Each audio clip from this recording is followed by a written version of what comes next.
بسم اللہ الرحمن الرحیم اللہم صلی علی محمد و علی محمد وجل اللہ تعالی فرج الشریف۔ آج میں آپ کے سامنے کچھ احادیث معصومین لے کر آیا ہوں جو دین میں رائے، بدعت اور قیاس کے حوالے سے ہیں۔ یہ احادیث آپ کے سامنے پیش کروں گا اس امید کے ساتھ کہ ہم اس طرح ہر روز ان احادیث کو ذہن میں رکھتے ہوئے بدعت اور رائے اور قیاس کی رد کریں گے، اور اپنے دین میں جو کچھ بھی ہے اس کا حوالہ ہمیں معصوم کی حدیث سے، ان کی بتائی ہوئی تفسیر سے اپنی زندگی میں عمل پیرا کریں گے۔ اس کے علاوہ جو بھی دین میں بگاڑ پیدا کرنے کی کوشش کر رہے ہیں اپنی رائے، اپنے قیاس سے، ان کی رد کریں گے۔ یہ ایک عہد ہے، اور روز آپ دعائے عہد تو پڑھتے ہیں کہ ہم اپنے وقت کے امام کے ساتھ متمسک رہیں گے۔ یہ دعائے عہد روز آپ کو پڑھنی چاہیے، اور اسی ذہن میں رکھتے ہوئے اس نئے سال کی ابتدا جو ہے ہم اسی عہد کے ساتھ کریں گے کہ ہم معصومین کے ساتھ اس طرح متمسک رہیں گے کہ ہر قسم کی بدعت اور رائے اور قیاس کی رد کریں گے اور صرف معصومین کی احادیث پر عمل کریں گے۔ اور یہ آپ کے سامنے میرے پاس کتاب ہے الکافی، اصول کافی، اس کا یہ اردو ترجمہ ہے۔ یہ ظفر شمیم پبلیکیشنز والوں نے چھاپی ہے یہ کتاب، اور یہ آپ کے سامنے کتاب ہے، اس کی جلد اول ہے۔ اب اس میں سے کچھ احادیث ہیں جو میں آپ کے سامنے پیش کروں گا۔ یہ آپ دیکھ رہے ہیں کتاب الشافی ترجمہ اصول کافی، یہ یعقوب کلینی صاحب کی کتاب، اور ترجمہ ان کا جو ہے السید ظفر حسن صاحب نے کیا، اور یہ نشر ہوئی ہے ظفر شمیم پبلیکیشنز والوں سے، کراچی سے۔ اب اس کے ہم جو باب 20 ہے وہ ہے باب اسی حوالے سے کہ بدعت، رائے اور قیاس، یہ یہاں سے ہم شروع کریں گے۔ یہ 119 نمبر صفحہ ہے اردو کی جو جلد ہے، الشافی جلد اول، 119 نمبر صفحہ، کتاب العقل والجہل، یہ جلد اول، اور یہ 20 نمبر باب، بدعت و رائے و قیاس۔ اس میں کچھ احادیث ہیں معصومین کی جو میں آپ کے ساتھ شیئر کرنا چاہتا ہوں۔ چند صرف احادیث ہیں جو میں شیئر کروں گا، زیادہ نہیں، کیونکہ یہ باب تو بہت ہے، لیکن خاص جو حدیث ہیں وہ میں کچھ شیئر کرنا چاہتا ہوں آپ کے ساتھ۔ اس میں 125 نمبر صفحہ پہ آپ دیکھ رہے ہیں کہ یہ حدیث ہے میرے سامنے، حدیث نمبر 10 ہے۔ یونس بن عبد الرحمن سے مروی ہے کہ میں نے امام موسیٰ کاظم علیہ السلام سے پوچھا، کیا امر ہے جس سے وحدانیت باری تعالیٰ کی شناخت کسی میں پائی جائے؟ امام نے فرمایا، اے یونس، بدعت پسند نہ بن۔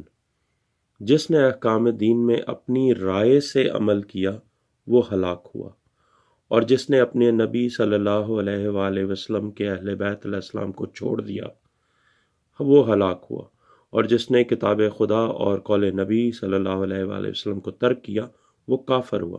یعنی کیا کہہ رہے ہیں امام موسیٰ کاظم علیہ السلام کہ یونس، بدعت پسند نہ بنو، اور اپنے جو احکام دین ہے نا ان میں اپنی رائے سے عمل نہ کرو، ورنہ تم ہلاک ہو جاؤ گے۔ جس نے بھی وہ اپنی رائے سے عمل کیا احکام دین میں وہ ہلاک ہوا، یعنی اس نے اپنے نبی صلی اللہ علیہ وآلہ وسلم اور ان کے اہل بیت علیہ السلام کو چھوڑ دیا، اور وہ اس طرح ہلاک ہوا کہ اس نے اپنی رائے سے عمل کیا، نبی اور اہل بیت علیہ السلام کیا، نبی صلی اللہ علیہ وآلہ وسلم اور ان کے اہل بیت علیہ السلام کی حدیث کو چھوڑ دیا، اور اس نے اللہ کی کتاب اور نبی صلی اللہ علیہ وآلہ وسلم کے فرمان کو ترک کیا، اور وہ کافر ہو گئے۔ یعنی کہ اپنی رائے سے احکام دین میں تبدیلی کرنا اور عمل کرنا یہ ہلاکت کا باعث ہے اور ہلاکت کا سبب ہے، اور اس کے علاوہ یہ کفر ہے، وہ کافر ہوا۔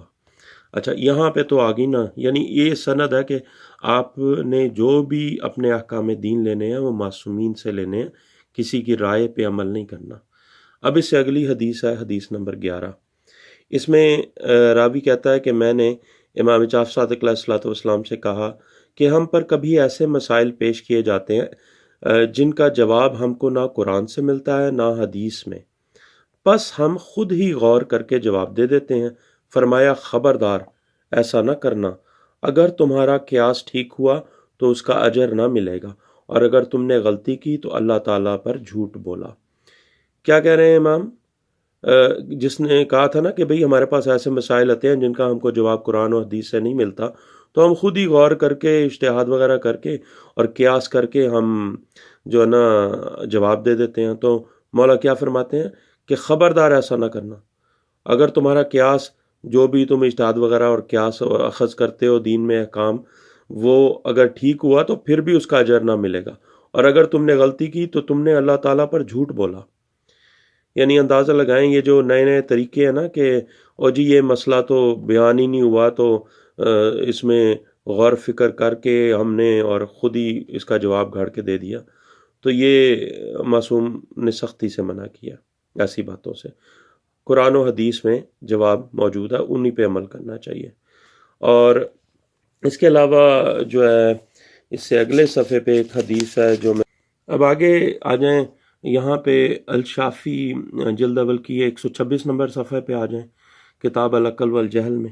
یہاں پہ حدیث موجود ہے ان لوگوں کے لیے جو کہتے ہیں نا کہ زمانے میں ایسی ایسی تبدیلیاں آ رہی ہیں اور نئے نئے مسائل ہیں، تو ان کا جواب تو ہم نے اخذ کر کے ہی دینا نا، رائے سے ہی دینا۔ تو یہ مولا اس کے بارے میں کیا فرماتے ہیں؟ 13 نمبر حدیث ہے، عربی متن اوپر موجود ہے اگر آپ دیکھنا چاہیں۔ تو یہاں پہ رسول اللہ صلی اللہ علیہ وآلہ وسلم نے فرمایا ہر بدعت ضلالت ہے۔ سما بن مہران نے امام موسیٰ کاظم علیہ السلام سے کہا اللہ آپ کی حفاظت کرے، ہم جب ایک جگہ جمع ہوتے ہیں تو آپ کی احادیث کو یاد کرتے ہیں، جو سوال ہم سے کیا جاتا ہے ہم اس کا جواب ان احادیث میں پا لیتے ہیں جو ہمارے پاس لکھی ہوئی ہیں، اور یہ احادیث وہ نعمت ہے جو اللہ نے آپ کی بدولت ہم کو دی ہے۔ لیکن بعض اوقات کوئی ہلکا سا مسئلہ ایسا بھی ہم سے پوچھا جاتا ہے جس کا جواب ان احادیث میں ہم کو نہیں ملتا، اور ہم ایک دوسرے کو تکنے لگتے ہیں اور دلوں میں شبہات پیدا ہوتے ہیں۔ ہم اس وقت کسی اچھے قیاس سے کام لیتے ہیں۔ فرمایا قیاس سے تمہارا کیا تعلق؟ امام کہتے ہیں قیاس سے تمہارا کیا تعلق؟ اسی قیاس کی بنا پر تم سے پہلے بہت سے لوگ ہلاک ہو گئے۔ یعنی قیاس نہ کرو، اس سے پہلے تم سے بہت سے پہلے لوگ ایسے ہلاک ہو گئے جو قیاس کرتے تھے۔ پھر فرمایا جب تم سے ایسا سوال کیا جائے جس کا جواب تم کو معلوم ہے تو اسے بیان کرو، اور اگر معلوم نہ ہو تو حضرت نے اپنے دہنے مبارک کی طرف اشارہ کیا اور کہ ہم سے پوچھا کرو۔ حضرت نے اپنے دہنے مبارک کی طرف اشارہ کیا کہ ہم سے پوچھا کرو۔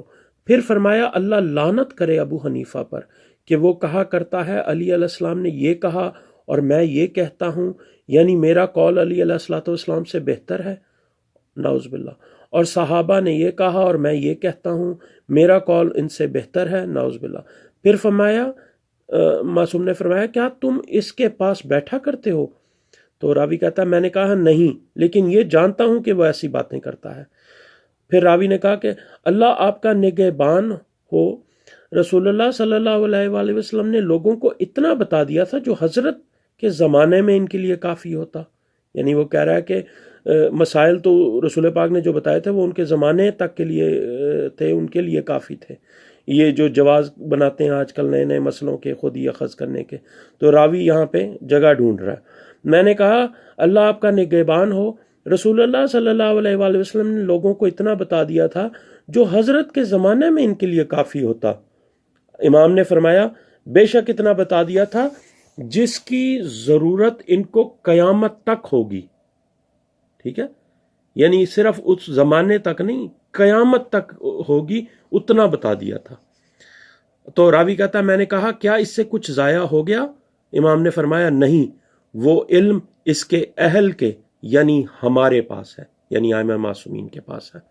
یہ جو کہتے ہیں کہ نا ہمیں اپنی طرف سے قیاس کرنا، یہ ان کے لیے واضح حدیث موجود ہے کہ قیاس اور دین میں رائے اور اس کی کوئی گنجائش نہیں ہے۔ معصوم کی حدیث ہوگی، انہی سے ہی یہ جواب ملے گا۔ اور جو لوگ کہتے ہیں کہ یہ تو ہے ہی نہیں قرآن و حدیث میں، تو یہاں پہ حدیث میں موجود ہے کہ معصوم فرماتے ہیں کہ لوگوں کو اللہ نے اور رسول اللہ صلی اللہ علیہ وسلم نے اتنا بتا دیا تھا جس کی ضرورت ان کو قیامت تک ہوگی. ٹھیک ہے. اب میں یہ میرا مطلب ہے 2-3 احادیث آپ کے سامنے شیئر کی ہیں اسی نیت کے ساتھ کہ یہ نئے سال کا آغاز آپ اس طرح کریں کہ یہ کتابیں خریدیں, اپنے گھر میں رکھیں. معصومین کی احادیث آپ کے پاس ہونی چاہیے.